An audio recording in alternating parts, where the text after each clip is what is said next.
Check it out, Startup Nation. I know many of you are trying to improve your marketing performance, right? You have your business or your e-commerce store and you're trying to increase that brand awareness.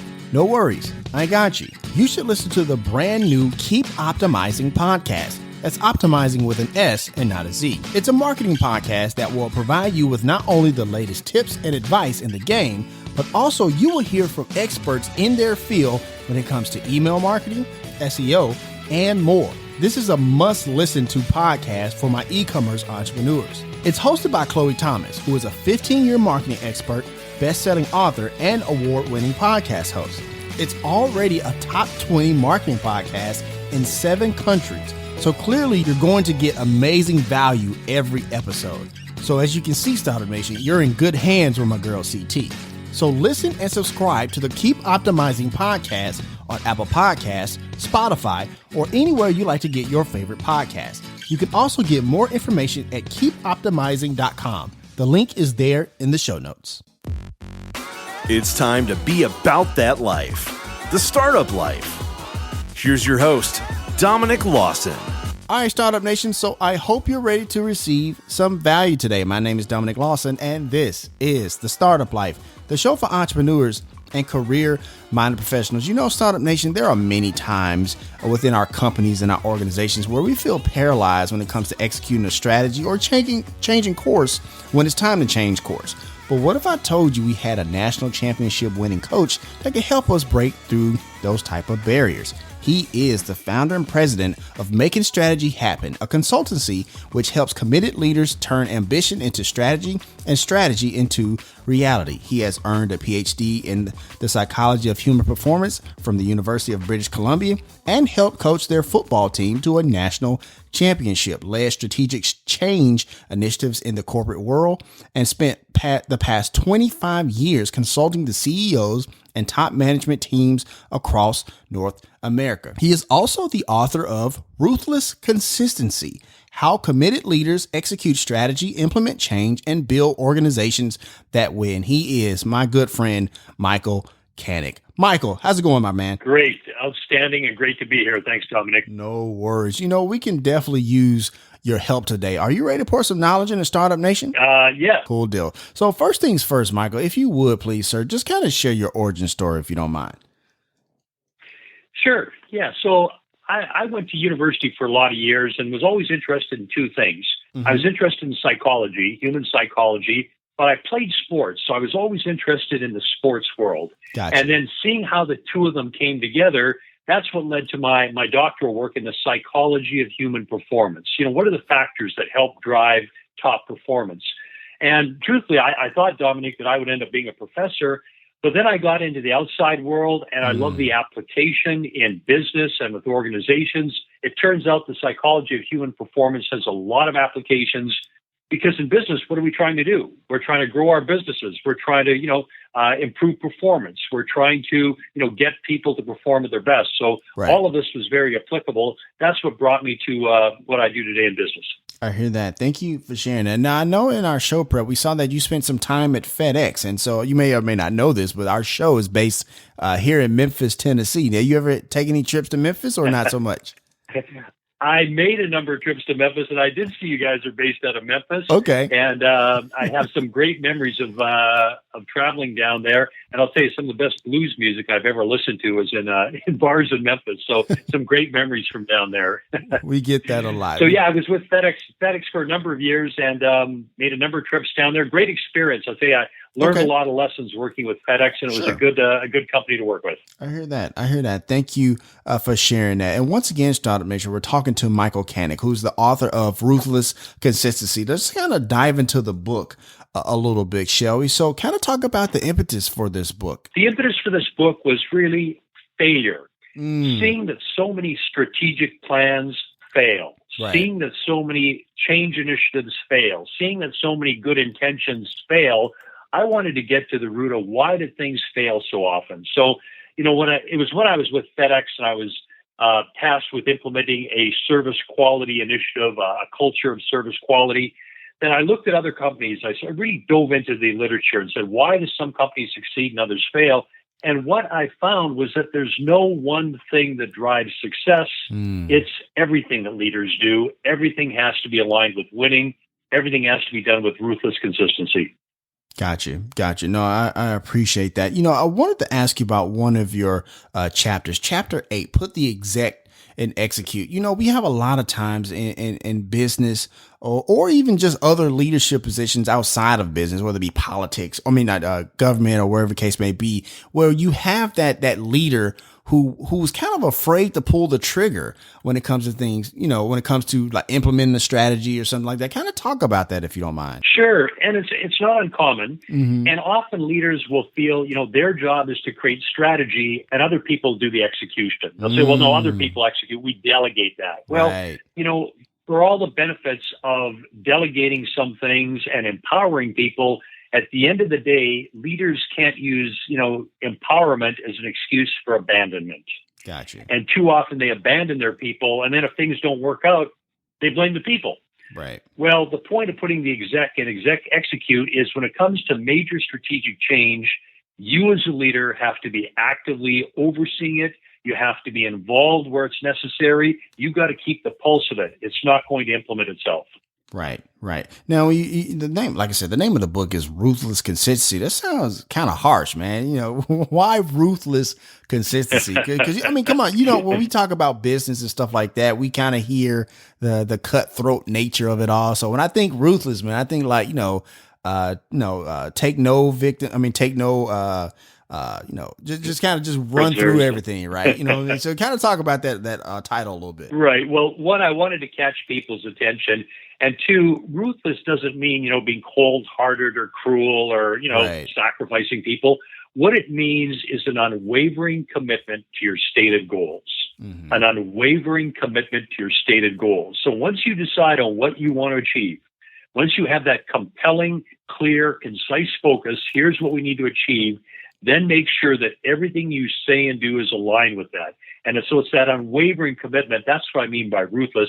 And consistency simply means, you can't be on it today, but not tomorrow, or you can't be dabbling in it. This has to be something that's continuous, that's consistent, that's reflected in everything. Right. If you're truly committed to achieving your goals. For sure. No, I definitely understand that. Let me ask a follow-up question to that, if I may, Michael, because a lot of times Sure. we're consistent and we're doing well with consistency, but sometimes that consistency and that success can kind of get a bit mundane, and we start to kind of fall off with the consistency a little bit. How do we as leaders, as business leaders, continue to kind of coach them up, if you will, to kind of use that phrase? How we continue to motivate our teams to continue to strive for more, even when we've had this success and that consistency gets a bit mundane? Right. So it's a very good question. And to be clear, by consistency, I don't mean mindless repetition. Fair enough. Robotic repetition, Right. just doing the same thing. What I'm talking about is a consistency of purpose. Gotcha. A ruthless consistency of purpose.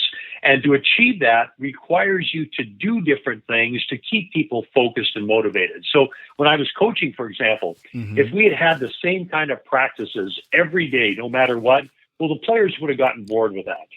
So the key was to change things up, to do things that are fresh, that are different, that, shake things up a bit. So the best way to keep people engaged is variety, is, you have to be creative and innovative, but it all consistently supports that purpose, that bigger purpose that you're trying to achieve.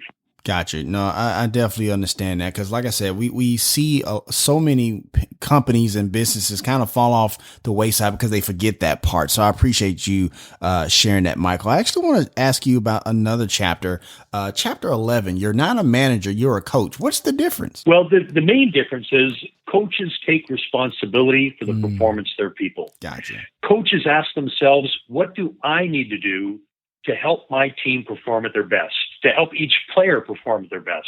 Right. What buttons do I need to push? What levers do I need to pull? And here's the example I give, Dominic. Imagine a football coach Right. runs out onto the field with a team, before the start of the game. Everyone lines up for kickoff, and then just before kickoff, the coach turns around and runs off the field. Okay. And then he comes back at the end of the game and to critique people and tell them how I did. Well, that's not coaching. That's abandoning people. Well, too often we manage like that. We come out, for the pregame kickoff, and then we disappear. And then we come back later to administer a performance review. So the point is, as a coach, you need to take responsibility. You need to create the right environment. You need to make sure your people are equipped, and you need to make sure your people have the information, the feedback, they're reinforced, all of the things that help them perform. Coaches take responsibility for the performance of their people. Gotcha. No, I definitely understand that, because it almost seems like, when you take on that coach hat or that coach's role, it almost seems like you show your team that you're invested in their success, which is super important. Wouldn't you agree, Michael? Absolutely right. Because when they see you care, you're invested, they're more likely to care. They're more likely to be invested.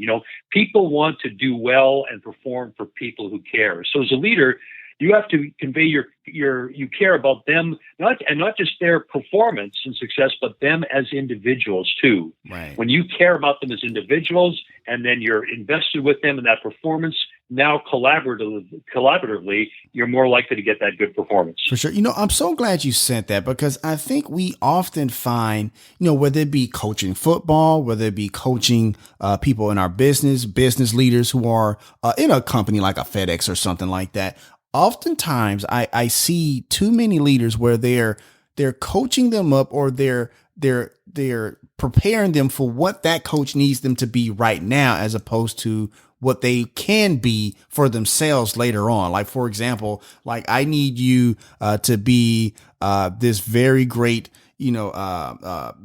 middle manager for what I need you to be right now, not grooming them for the next level and the next level. So I think that's really important. I'm glad you said all that. Yeah, managers can be very short-sighted at times. They've got tasks. Now, in fairness, they're busy. They've got demands. They've got requirements.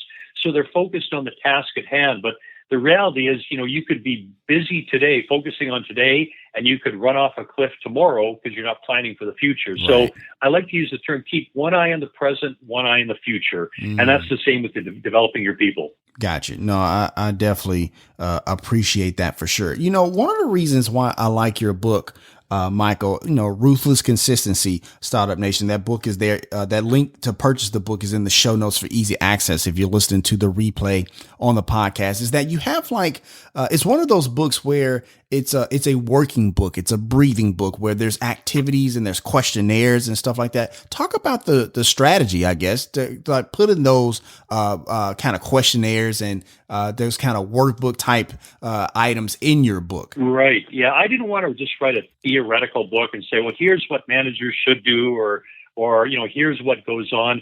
I wanted to make this a book where I'm speaking to you as an individual. So you'll notice in the book that I say a lot of, you, and here's things, so I'm having that conversation with you. Right. But I don't just want to inspire you. I want to equip you, because it's one thing to inspire a person, but you have to give them the tools. So, my intention here is to both inspire and equip you as an individual, you as the committed leader, and, whatever organization you're leading, this is what you need to help develop the focus, create the alignment, to drive execution and to win. For sure. No, thank you for sharing that, for sure. So I know you like I said, you have a PhD in human performance and stuff like that. I want to ask you, so when you have that team member, or that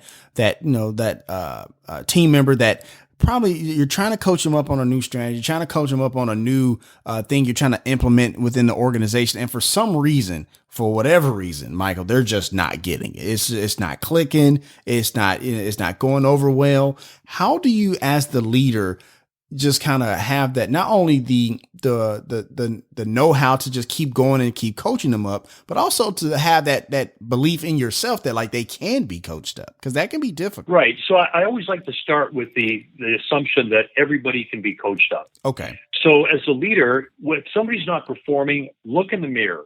Ask, what do I need to do to create an environment to help them succeed? Gotcha. And and we go through this in detail in the book. Of course. So what do I need to do to make sure they're aligned? What do I need to do to make sure they're equipped? What do I need to do to make sure they're coached? That we support them as an organization? That I value them as individuals? So I think as a leader, you have to have a clear conscience. Have I done what I've needed to do to create an environment that gives them a fair chance to succeed? And if you haven't done that, then it starts with you. You better get to work. Now, on the other hand, if you've done that, if you have a clear conscience, I have created an environment that gives people a fair chance to succeed. Everyone is succeeding. One person isn't, then it's the person. And that's when you have to have that conversation of constructive accountability, because that person may not be a fit either for that role or for your organization. Right. But if you've got a clear conscience, I've created the right environment, then it's the person. Gotcha. No, I appreciate you sharing that. I want to ask you this because I think, with your experience and coaching football and winning at the very highest level, it is obviously there's some clear parallels into business. But I want to ask you about your coaching career a little bit because, when you're going Sure. through the season, when you win that national championship, was there ever a point in the season, whether it be the beginning, a turning point within a certain game, or maybe it wasn't until you actually hosted the trophy. What was that point where, we can be really special, right? And how do you relay that to your team? Because I think in business, sometimes our teams need to hear, we can be really special. Yeah, and that's a really important question. And here's why. Sometimes teams will get a sense that they can be very special, and they get caught up in that, and then they don't perform up to their potential. Fair so enough. We realized early on in that championship year that we had a very good foundation of talent, of players. We had a good foundation of coaches. We had built some good momentum. Our focus as a coaching staff was not to get caught up in we can win a championship. Our focus was, let's get everybody focused on improving, being as good as they can be as an individual. And if we focus on the process, we focus on the task at hand, we focus on how each of us can get better every day, the results will take care of themselves. So it's really important that we kept the focus on the process. And here's an insight. Sure. Coaches in team sports rarely talk to individual players about winning. What they talk to them about is improvement. Got you. How can you continually improve, get better, be the best that you can be? And if you focus on what you can control, then collectively we can achieve great things. That's the insight. For sure. No, I appreciate you sharing that. I actually want to go back to the book really quickly because you actually have another chapter, Climb the Right Mountain. And it actually reminds me of a Facebook post you've made as of this recording about an hour ago, I believe, where you posted a video about doing less. A lot of times we have business owners who are trying to do everything, and we have entrepreneurs who are trying to serve the entire market. And we see that's a kind of a recipe for failure. Well, not necessarily failure, but not necessarily the success you're looking for. Kind of talk about that doing less kind of doctrine, if you would, Michael. Right. Well, first of all, I want to say it's natural when you have people who are ambitious people, For sure. visionary people. They see the possibilities, they see the opportunities. And many entrepreneurs, of course, that way. They see all the things that could be accomplished. Well, the trap is you get blinded by all these things and you start going off in a bunch of different directions. Right. Well, when your focus is diffused, what happens is you accomplish, nothing of greatness because you're inching along at a bunch of things. So if there's one thing, Dominic, I'm relentless about when it comes to strategy, it is focus, focus, focus, focus, focus, focus, focus, focus. For sure. For sure. And if you look at people who are really successful, and this could be in coaching, it could be in business and entertainment and sports, it doesn't matter. What you'll see is they're very clear on what they want to achieve. They have a clear sense of focus, and they are able to, eliminate or remove all the things that detract from that focus. In fact, there's a saying that, strategy is more about what not to do than what you are going to do. For sure. So too often as leaders, I think we get blinded, we get attracted by all these things. So if there's one thing I would really emphasize, it's focus. Do less, concentrate your resources, concentrate your energy, and then you will accomplish. All right, Startup much Nation, more. so we're going to go ahead and take a quick break. We got to pay some bills. Once again, my name is Dominic Lawson, and you're listening to The Startup Life.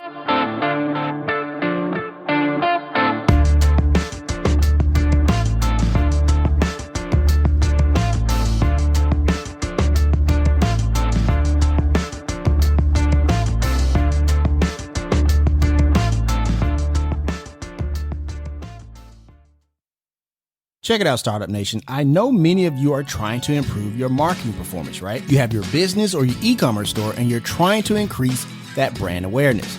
No worries, I got you. You should listen to the brand new Keep Optimizing podcast. That's optimizing with an S and not a Z. It's a marketing podcast that will provide you with not only the latest tips and advice in the game, but also you will hear from experts in their field when it comes to email marketing, SEO, and more. This is a must-listen-to podcast for my e-commerce entrepreneurs. It's hosted by Chloe Thomas, who is a 15-year marketing expert, best-selling author, and award-winning podcast host.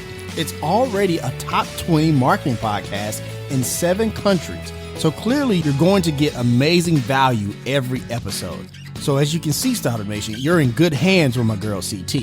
So listen and subscribe to the Keep Optimizing podcast on Apple Podcasts, Spotify, or anywhere you like to get your favorite podcast. You can also get more information at keepoptimizing.com. The link is there in the show notes. RLX powers this episode of The Startup Life. Startup Nation, as a podcaster, radio host, and business owner, I know a thing or two about the need for your message to come through clearly to your target audience. The last thing you want when trying to close a big deal over the phone or giving a sales presentation in your conference room is to have the person you are talking to be distracted by either the fact that you sound like you're in a warehouse or an outside noise like a fire truck. Trust me, Startup Nation, I know this all too well from experience. And that is why RLX has your back. RLX Acoustics creates professionally tested products that you can trust in a commercial space or at home.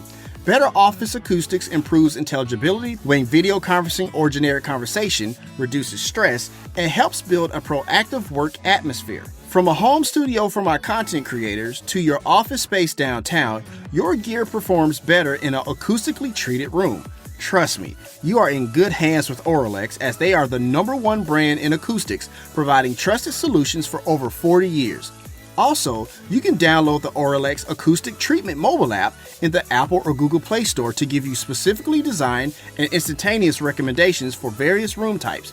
Go to oralex.com and use the promo code STARTUP in all caps for 10% off your entire order. The link is there in the show notes if you are listening to the replay on the podcast. So if you are ready to stop sounding like you're having a sales meeting in a sports arena, go with RLX. Professional audio made simple. Tresta powers this episode of The Startup Life. Okay, Startup Nation, I want to talk to you about our sponsor, Tresta.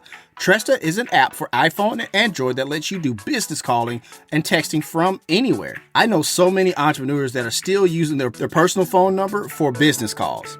It can get complicated drawing the line between your personal and professional life. Startup Nation, this is the best business phone app out there. Whether you just need a business phone number or if your team is ready for a complete business phone system, Tresta is totally flexible and can grow with your business. And it's all unlimited calling, texting, and all of the powerful call management features like auto attendance, call recording, user groups, and more for just $15 per user per month. With Tresta, there's no contract, and you don't need any special hardware, just your smartphone you're already using. Tresta is easy to configure, so you can set everything up yourself, all online, avoiding all the hassle and high overhead costs of setting up a traditional business phone system, which is important because as entrepreneurs, we are always trying to cut cost and time. They're offering a 30-day free trial so you can see if Tresta's virtual phone system is right for you. Communicate smarter and more efficiently with Tresta. Start now at Tresta.com/startuplife. That's TRESTA.com/startuplife. The link is there in the show notes if you're listening on the podcast. Tresta, business communication simplified. All right, Startup Nation, welcome back as we continue our conversation with today's guest here on The Startup Life. Once again, Startup Nation, we're talking to Michael Canic, the author of Ruthless Consistency, How Committed Leaders Execute Strategy, Implement Change, and Build Organizations That Win. If you want to purchase that book, which is available right now, we have a link there in the show notes for easy access if you're listening to the replay on the podcast. I want to ask you about your company, Making Strategy Happen. Making Strategy Happen. We have a link for that website as well, Startup Nation, in the show notes for you for sure. Kind of talk about like when a company asks you, Michael, like, hey, this is what I'm struggling with. This is what our organization is struggling with. This is what our department is struggling with. kind of talk about what's that number one thing or that most consistent thing that they're saying that they're struggling with, and how do you go into those organizations and kind of help implement a winning formula for success? Yes. Well, the number one thing that people come to me with is pain. And they are sick and tired of strategic plans that go off the rails. They're sick and tired of change initiatives that fail. They're sick and tired of chronic underperformance, and they're not going to put up with it anymore. So the number one motivation, the number one impetus that causes them to call me will be pain. Gotcha. And that's a good motivation to have, because people are typically more motivated to overcome pain than to achieve pleasure. Right. So that's good. Now, when they come to me as that, though, truthfully, I want to be rigorous in selecting clients. I'm not just accepting business coming in the door. So I look for what I call the 3 C's. Number one, is the CEO, the person who comes to me, are they truly committed to this, or are they just dabbling? Are they saying, well, we should have a strategic plan? Well, that's not compelling enough. You're not committed enough. But if I've got to get a sense that they're truly committed. Number 2, the second C, are they capable? So I want to get a sense of what their capabilities are in leading an organization, in doing the difficult things to implement strategic change. And then the third C is control of ego. And I can tell you, Dominic, this is a huge one. And what I've learned over time is that they have to be in control of their egos. And to be fair, every CEO needs a strong ego to make tough decisions, to take risks, all of that. The question is, are you in control of your ego, or is your ego in control of you? Right. And I only work with people who, when I get a sense that they are in control of their egos, it's not about some ego trip. It's all about them. They have to hoard all the glory. They have to deflect all the blame. I want secure, adult human beings who are in control of their ego. So I look for the 3 C's. When they come to me in that state of pain and they pass the test of the 3 C's, then we're able to work together. Then we're able to get things accomplished. I hear that ego thing. That's a tough one. Like, because the thing is, because a lot of times, and I imagine you get called into organizations like these, where these organizations have had success for years and years and years. They've been around for years and years and years. And so clearly they're calling you for some reason. And so you still have to fight through that, even though they called you in. So that's a big one. I appreciate you sharing that. Yeah, ego's a critical element. And I'll tell you, when I've made early in my career, when I made bad choices selecting clients, it was typically because the CEO had a big ego and either couldn't accept any coaching, or would have to deflect blame to everyone else, or wouldn't take responsibility. Ego is the root of the problem. Right. For sure. For sure. A lot of times when we talk about, team members and coach them up and stuff like that, we also talk about making sure that they feel valued. What are some of those things that business leaders and entrepreneurs can do outside of the traditional, like, a courtesy lunch or a courtesy day off or something like that? What are some of those outside the box ways that business leaders can make sure team members feel valued within the organization? Well, I'm happy you brought that up, Dominic, because this is very important. And maybe to give a little context and what shaped my thinking on this. So, my wife and I love travel. Up to COVID times, we used to travel. We love traveling internationally. Every year we would pick a different country.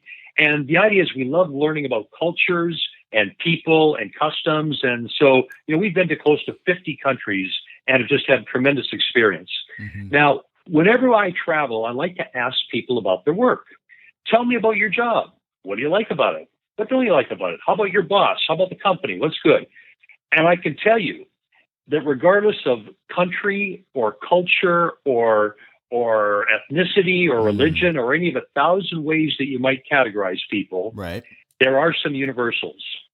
And the universals are everyone wants to be treated with respect.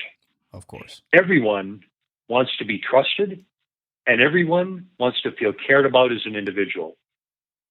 And when as leaders, we treat people with respect consistently, when we let them know that we trust them, that we care about them as individuals, that's how we convey that we value them.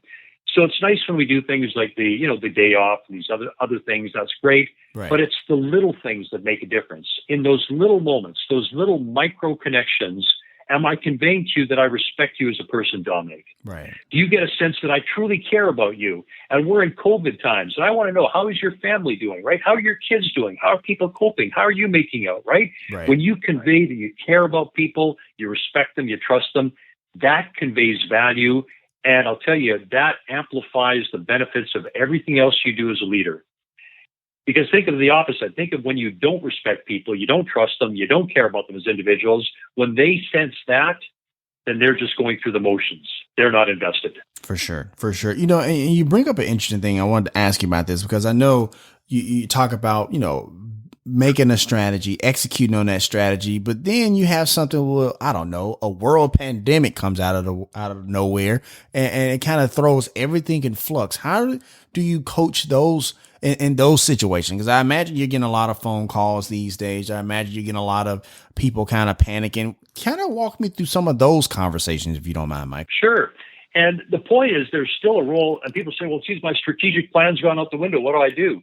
And my response is we have to compress the strategy cycle. Okay. The idea of strategy and planning and execution and culture, those are all still valuable and valid, Dominic, but we just have to compress the cycle. So, for example, say previously we may have said, well, okay, what's going to happen? Let's look at our strategy as 3 years. Well, you know what? We don't know what's going to happen in 3 months. So maybe our strategic focus needs to be 3 months, not 3 years. In normal times, we might, recalibrate the strategy, adjust it every 6 months. Well, today with my clients, we're doing that every month. We're recalibrating the strategy. In normal times, you might track your progress monthly. Well, during times like now, you might be checking in every couple of weeks to see how we're doing. So the same principles of strategy and culture and execution still apply, but the number one thing is we have to compress the strategy cycle. Now, the number two thing, because there's so much uncertainty and volatility, what we have to do is what we call scenario planning. We have to, plan for what might be different scenarios, like a best case scenario, a worst case scenario, a most likely case scenario, because we don't know what's going to happen in 3 to 6 months. Right. So rather than waiting for it to happen and then saying, oh my gosh, it's happened, what do we do? What we're doing now is working with clients to say, let's start planning, let's start sketching out what does that worst case scenario look like? And then what actions do we need to take if that happens? Gotcha. What does that best case scenario look like? What actions do we need to take if that happens? Gotcha. So the combination of compressing the strategy cycle and scenario planning, that's how we manage through times like this. Strategy is still valid. We just have to approach it differently. I hear that. Compress that strategy schedule. That's a good one. I appreciate you. I never thought about that, but that makes complete sense. I appreciate you sharing. I want to ask you this, Michael, because when you think about, your company making strategy happen, you think about, your book, as well, Ruthless Consistency. Once again, Startup Nation, that link is in the show notes for easy access. I know your background as a coach. You're obviously you're familiar with the concept of a coaching tree, and so everything that we've learned comes from a lot of that we learn comes from mentors and parents and stuff like that. What are some of those people that are in your life? Whose coaching tree do you fall under that has kind of framed your way of helping companies and stuff like that? Does it come from your parents? Does it come from other coaches that you worked with? Kind of talk about that a little bit. Well, I appreciate you asking that question because I have had some people who are very influential. And I'll start with my parents. Sure. And my parents, both immigrants from modern day Croatia. Okay. And neither of them graduated from high school. Okay. So typical immigrants are neither, graduated from high school, but they both had a strong work ethic. And my dad, through his work ethic, rose to quite a high level in the corporate world, despite not even having a high school education. What my parents always instilled in me is, one, the importance of education, and two, saying, if you put your mind to it, you can do whatever you want to do, right? If you put your mind to it, you're willing to work hard, you can do whatever you want to do. So I think that foundation of education, of hard work, of confidence came from my parents. And frankly, it was because they had to work for everything they achieved, being, immigrants with not even a high school education. So they were a huge influence. I've also benefited greatly, from, I've had a number of people, whether it's, I've had some professors who are very influential. My one of my bosses at FedEx, Arthur, was a tremendous boss, and he was a guy who was very focused on people and results and had that balance just great. Very much focused on people, caring about people, helping to elevate people, but at the same time achieving results. So I really got a sense of that balance from him. And then, of course, coaching football at the university level, our head coach, Frank Smith, really was a great role model. And I learned a lot of the principles, that I talk about now: developing the right focus, creating the right environment, building the right team, being in that kind of competitive environment at a very successful team, at a high level.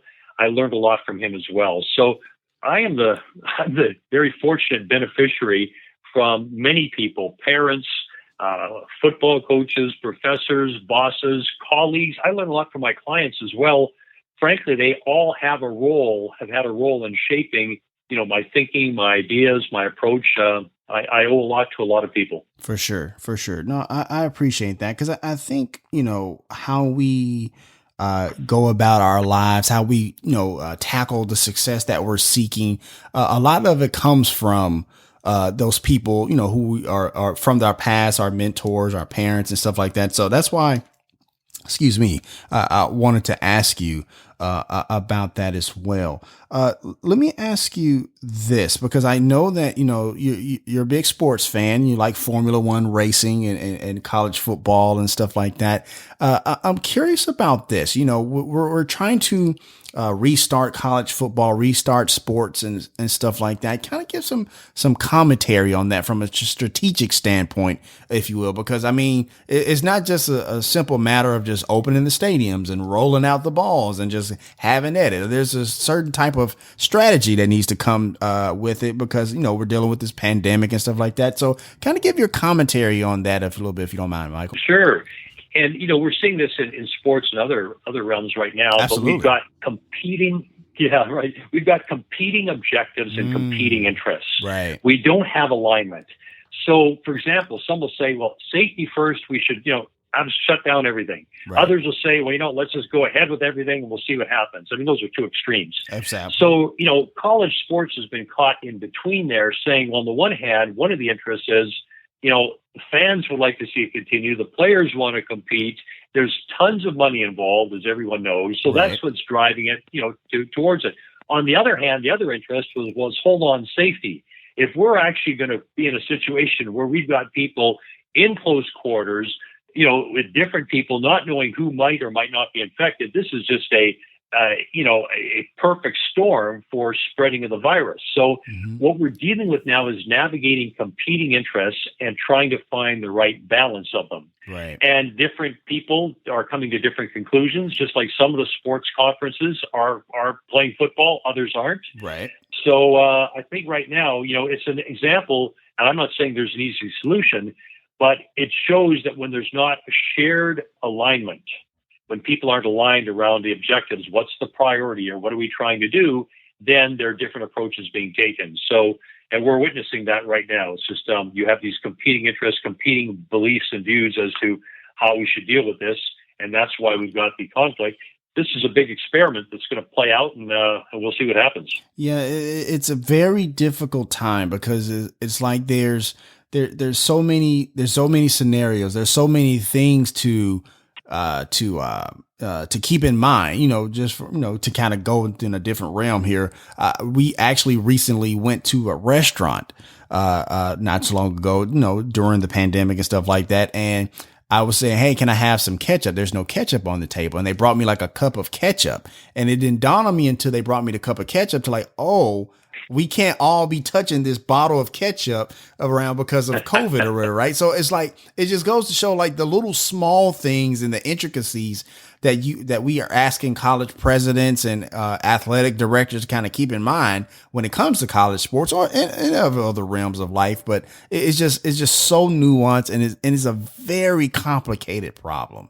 It's very complicated. Go ahead. I'm sorry. It is very complicated. Mm-hmm. Yeah. And what I would just go back to, as Sure. we talked about a few minutes ago, yeah. Now more than ever, I think we have to take that approach where we're valuing people. I think people are anxious, the nerves are getting frayed, there's conflict, people are become a little more intolerant and impatient. Right. I think now, especially, we have to be more disciplined, and we just have to be a little gentler with ourselves and with others. And, you can have disagreements with reasonable people without it having to turn into a war. Right. And, you and I might have a different opinion on something, and that's okay, right? And that's humanity. So I just think this is a time where we have to let people know that, and certainly in business with our employees, our colleagues, it's especially important to let people know that we care about them, that we respect them, and we're respectful in our behavior. And I think those little micro acts will go a long way to, keeping our society together. Right. Micro acts. That's a big one. I appreciate you sharing that. Michael, how's your family dealing with all this? How are you guys navigating and kind of keeping that family unit together during these difficult times? Well, I appreciate that. Yeah. So my wife and I we both work out of a home office now. She's downstairs, I'm upstairs. Okay. So we're doing well, and our families, thankfully, are doing well. Mm-hmm. So, and if anything, one of the unintended consequences of all this is I probably have dinner with my wife more often than I've, these last 6 months than I had for years before that, because I'm not traveling, she's not traveling. Gotcha. So having dinner every night and going, being able to go for a walk down by the water hand in hand every night is something we're both really enjoying. But so we're actually, fortunately, we're coping well. Now, how about yourself, Dominic? How are you and those close to you and your loved ones doing? We're hanging in there.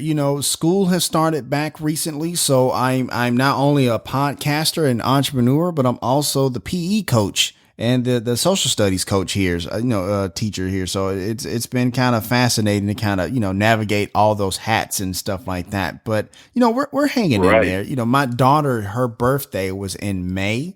And so it didn't dawn on her the day of her birthday. It's like, oh no, I can't invite anybody to a party. We can't have a party. But my family kind of came through and did that whole caravan kind of thing. So that kind of made up for it. So, but I appreciate you asking that for sure. We're hanging in there. We're hanging in there. Good. Happy to hear that. Happy to hear that. For sure. Once again, Startup Nation, we're actually wrapping up with Michael Canic, the author of Ruthless Consistency: How Committed Leaders Execute Strategy, Implement Change, and Build Organizations That Win. And you mentioned your wife. Kind of talk about, how important she has been to your success on your with your company and your corporate success and everything else in between. Kind of talk about her a little bit. Well, the underlying philosophy we've had in our relationship, Dominic, and we've been married now for 26 years and together for about 30 years, is team. We talk about us being a team, our relationship being a team. Right.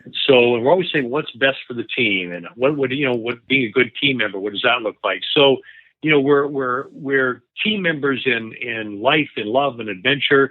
So being a team. So, this is not, I've had some successes and she supported me. Right. This is us side by side, hand in hand, going through life together. I couldn't have done what I've done without her. And she's a sounding board. She provides friendship. She provides, she does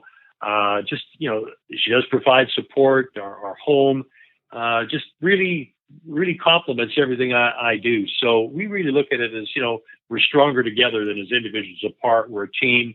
And just on a lot of levels, she's, as a business person herself, she's given a lot of insights into, some of the situations I deal with, and she's able to provide some perspective from her experience that's been very valuable. Right. So I'm extremely fortunate that I've been married to the amazing Bernadine now for 26 years. I hear that. Thank you for sharing all of that for sure. And so, Michael, I just want to say, like I said, before I ask the last question, thank you so much for coming on the show. Thank you for sharing your energy and your insight. And once again, Startup Nation, the book is Ruthless Consistency: How Committed Leaders Execute Strategy, Implement Change, and Build Organizations That Win. We have a link there in the show notes for easy access if you're listening to the replay on the podcast. Also check out makingstrategyhappen.com. We have a link there in the shows to kind of check out all of Michael's resources. And if you want to book him for a speaking engagement or get some insight into your strategy for your company and your corporation, make sure you kind of check him out there as well. But Michael, I'm actually going to turn the microphone over to you because given all these crazy things going on, there's a lot of people who need a little encouragement right now. Kind of share with us some words of encouragement to take us out for today, if you would, good sir. Sure, happy to do that. And, the reality is when you're in the midst of a tough time, it's like, oh my gosh, what's going on? And, this is fun and all of that. And I'll just give you a quick story here. But one of the things I do on the side, one of my interests and hobbies is mountaineering. I like to climb mountains. And the first time I climbed a serious mountain, we got up on summit day, the day we're, climbing to the summit. We get up at 2 a.m. because you have to get up early and get up and down before the sun, beats on the ice and creates avalanche danger. I'm up at 2 a.m. and tired and cold and sore and the oxygen's thin at altitude and you're huffing and puffing. It's like, this isn't fun. But then you realize this is how it's supposed to feel.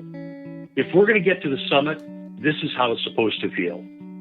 And so whenever I've climbed mountains since then, right, and I have that same feeling, my reaction now is, this is how it's supposed to feel. If we're going to get to where we need to get to, this is how it's supposed to feel.